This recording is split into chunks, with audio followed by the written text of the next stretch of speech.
সকালবেলা দীর্ঘক্ষণ টয়লেটে বসে থাকার পরেও কিছু হচ্ছে না, আবার অনেক চাপাচাপি করার পরেও টয়লেট হচ্ছে না, অর্থাৎ আপনার কোষ্ঠকাঠিন্য বা কনস্টিপেশন হয়েছে। প্রতিদিন লক্ষ লক্ষ মানুষ এই প্রবলেমে ভুগে থাকে।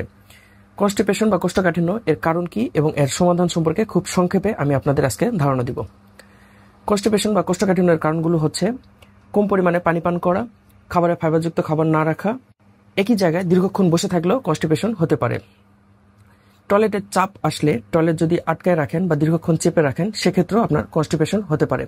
কিছু মেডিসিন রয়েছে, যেমন pain killer, iron, calcium, antihistamine, এগুলো খেলেও কনস্টিপেশন হতে পারে। এছাড়া যাদের ডায়াবেটিস, আইবিএস এবং হাইপোথাইরয়েডিজমের প্রবলেম রয়েছে, তাদের ক্ষেত্রেও কনস্টিপেশন হওয়ার সম্ভাবনা অনেক বেশি। কনস্টিপেশনের সমাধানগুলো হচ্ছে প্রতিদিন কমপক্ষে 2 থেকে 3 লিটার পানি পান করতে হবে, খাবারে ফাইবারযুক্ত খাবার অ্যাড করতে হবে, ফল খেতে পারেন যেমন আপেল, কমলা, পেঁপে, গাজর ইত্যাদি। এছাড়া খাবারে সবুজ সবজি যোগ করতে পারেন, যেমন লাউ, পুঁই শাক, ডাঁটা শাক, কলমি শাক ইত্যাদি।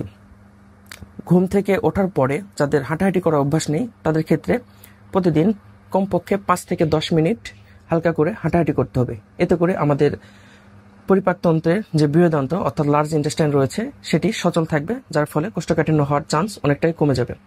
এছাড়াও কিছু ঘরোয়া পদ্ধতি রয়েছে, যেমন আপনি প্রতিদিন রাতের বেলা 1 থেকে 2 চামচ ইসবগুলের ভুসি পানির সাথে মিশিয়ে সেবন করতে পারেন।